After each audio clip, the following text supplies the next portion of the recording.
Abdullah bin Sya'ad tergoda untuk menjauhi Islam dan ia berkata, Muhammad tidak tahu apa yang dikatakannya. Sesungguhnya aku, siapa ini? Abdullah bin Sya'ad, menulis apa yang aku kehendak.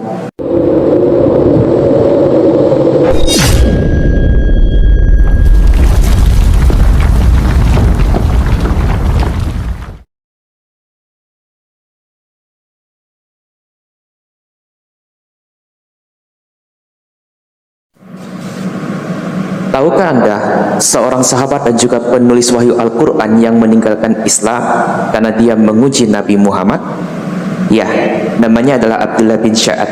Beliau ini adalah saudara sepupuan dari Khalifah ketiga Utsman bin Affan. Ketika Anda membaca kisah dalam Sirah Nabawiyah karya Ibnu Hisham, Anda bisa cek sendiri dalam karya terjemahan Fadil Bahri, kisah para sahabat yang murtad meninggalkan Islam. Salah satunya adalah Abdullah bin Sya'ad. Diceritakan bahwa dia itu adalah seorang penulis wahyu untuk Nabi Muhammad. Namun kemudian ia murtad dan pulang kepada orang-orang Quraisy. Berarti dia kembali menjadi penganut agama kaum Quraisy. Abdullah bin Sya'ad lari kepada Utsman bin Affan, saudara susuannya. Karena apa? Karena ia hampir dieksekusi mati. Karena menurut syariat Islam, barang siapa yang murtad, maka hukumannya adalah fatwa mati.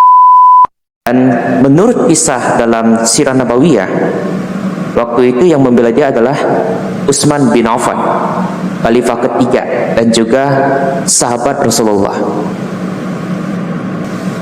Tapi sangat disayangkan Sirah Nabawiyah Ibnu Hisham tidak menceritakan alasan apa yang membuat Abdullah bin Sya'ad murtad meninggalkan agama Islam. Tetapi kita dapat menemukan ini dalam literatur lain. Kawan-kawan cek dalam Sirah Nabawiyah Ibnu Hisham, pada kalimat pembuka dikisahkan bahwa Sirah Nabawiyah pada waktu itu banyak sekali riwayatnya. Bukan cuma Ibnu Hisham yang mengkompilasi sirah berdasarkan Ibnu Ishaq. Nah, waktu itu ada salah satunya riwayat Ibnu Hisham, setelah Ibnu Hisham Muhammad bin Sya'ad. Tapi Ibnu Hisham meninggal tahun 213 Hijriah dan Muhammad bin Sya'ad dalam kitabnya At-Tabaqat itu tahun 230 Hijriah. Dan ternyata ada sirah lebih tua daripada Ibnu Hisham dan Muhammad bin Sya'ad, yaitu Imam Al-Waqidi yang meninggal dunia pada tahun 207 Hijriah. Ya, dan kebetulan saya punya kitabnya yang berjudul Kitab Al-Maghazi.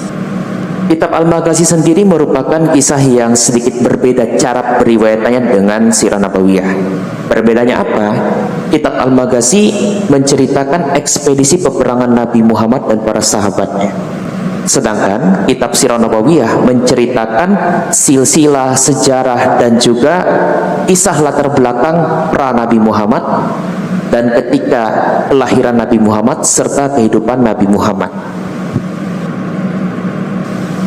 Ya, tanpa berlama-lama Anda bisa cek dalam kitab Al-Maghazi yang diterjemahkan oleh Rudi G. Aswan, halaman 871 sampai dan 872. Ketika Anda membaca kisah Abdullah bin Sya'ad bin Abu Syarah, mengapa ia murtad, dikisahkan seperti ini kawan-kawan. Abdullah bin Sya'ad bin Abu Syarah adalah orang yang biasanya menuliskan wahyu yang diturunkan kepada Rasulullah. Mungkin Nabi Muhammad mendiktekan Syami'un Alimun, tetapi ia, ini siapa? Abdullah bin Sya'ad, menuliskan bagi Nabi sebagai alimun hakimun. Apa ini hidup? Sengaja memplesetkan apa yang diwahyukan kepada Nabi Muhammad. Dan apa yang terjadi ketika Abdullah bin Sya'ad memplesetkan wahyu yang disampaikan Nabi Muhammad kepadanya? Pada waktu itu Nabi tetap mengesahkan dengan mengatakan bahwa demikianlah Allah menetapkannya. Sekali lagi kita bacakan kawan, Nabi tetap mengesahkan cara tulisan dan bacaan yang dikaryakan oleh Abdullah bin Sya'ad dari pewahyuan Nabi Muhammad.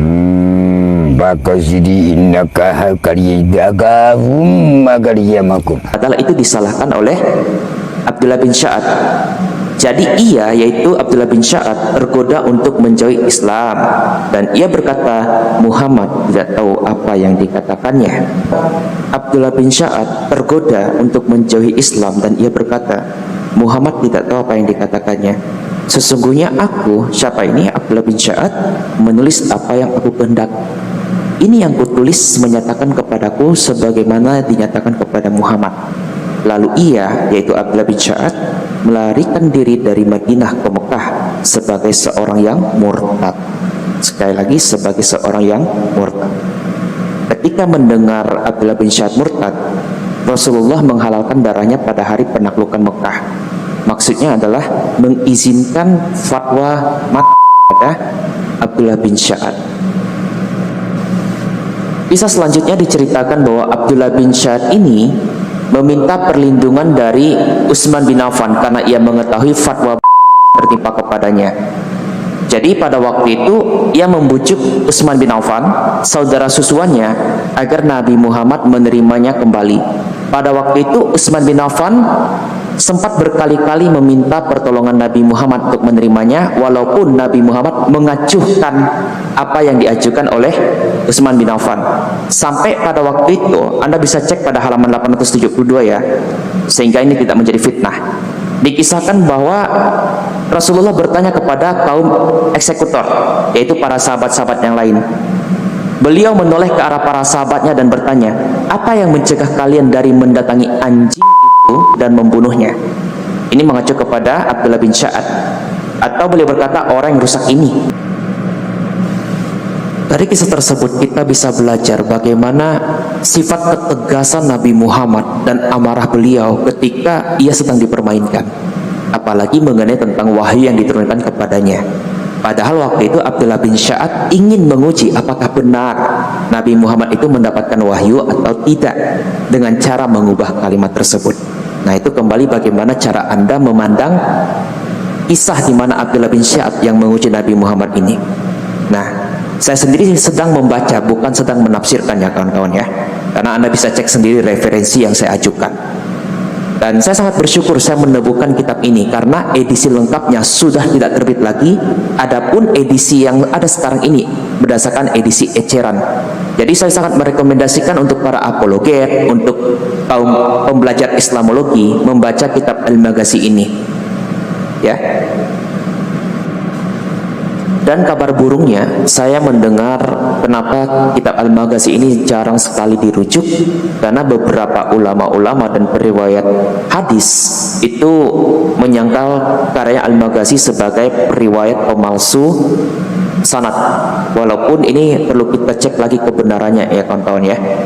Tapi pada dasarnya kita perlu mempelajari ini sebagai kajian kekayaan intelektual Islam dan juga karya tertua. Karena kita Al-Maghazi ini lebih tua dari karyanya Ibnu Hisham. Dan Ibnu Hisham menceritakan kisah yang sama, walaupun Ibnu Hisham tidak menceritakan alasan apa Abdullah bin Sya'ad murtad. Sedangkan Al-Maghazi lebih menceritakan apa penyebab Abdullah bin Sya'ad waktu itu murtad, kawan-kawan. Dari materi yang sudah kita bahas, poin apa yang dapat kita pelajari saat ini? Poin pertama, kita sering mendengar celaan beberapa polemik bahwa para rasul, yaitu Rasul Tuhan Yesus Kristus, dianggap bermental pengecut. Bahkan mereka meninggalkan Yesus saat dia ditangkap. Pada faktanya kita menemukan Yohanes bin Zebedeus, murid yang dikasih Tuhan Yesus Kristus pun tetap bersama ketika Yesus disalib. Pada waktu itu tidak semua para rasul meninggalkan Yesus. Mereka mengatakan pengalaman rasul berbeda dengan sahabat Nabi Muhammad yang rela mati demi Rasulullah dalam berjihad. Itu argumentasi mereka. Poin kedua adalah kita perlu menjawab mereka dan mengatakan seperti ini. Para rasul Tuhan Yesus sekalipun mereka kehilangan harapan, mereka pada akhirnya kembali menjadi pewarta dan tidak pernah diriwayatkan murtad. Berbeda dengan Abdullah bin Sya'ad, saudara khalifah ketiga, bahkan ia adalah penulis wahyu Nabi, pernah murtad. Dan poin terakhir, kita sering mendengar Quran memberi tantangan untuk pembuktian bahwa Al-Quran bukan karangan manusia. Bahkan ada tantangan bagi yang bisa membuat surah semisal Al-Quran. Tapi pada faktanya, hal itu dilakukan oleh Abdullah bin Sya'ad. Dan apa yang terjadi? Ya, kawan-kawan bisa cek kembali video yang telah saya bahas sebelumnya. Ya, sekian dari pembahasan saya kawan-kawan. Semoga video ini menjadi berkat. Tuhan Yesus Kristus memberkati Anda semua.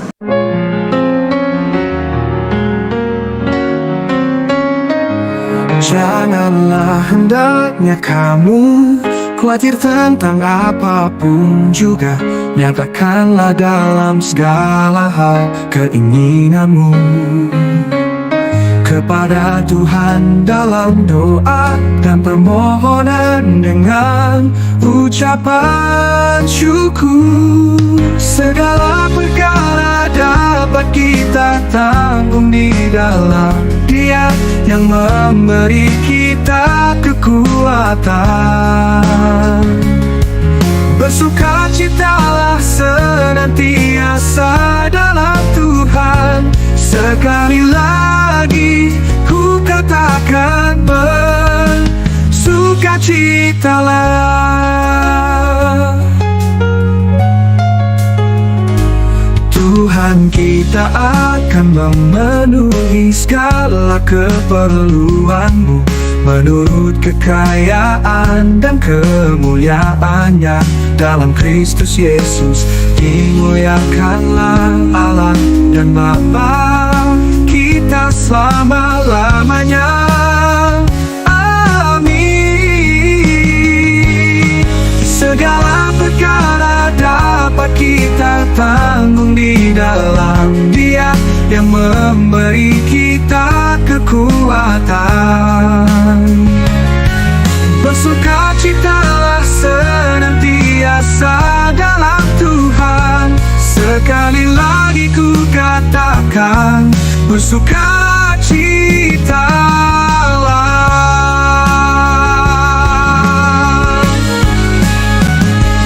Tuhan kita akan memenuhi segala keperluanmu menurut kekayaan dan kemuliaannya dalam Kristus Yesus. Dimuliakanlah Allah dan Bapa kita selama-lamanya. Amin.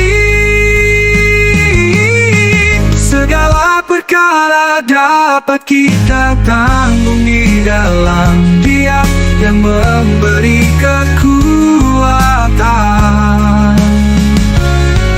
Bersukacitalah senantiasa dalam Tuhan. Sekali lagi ku katakan bersuka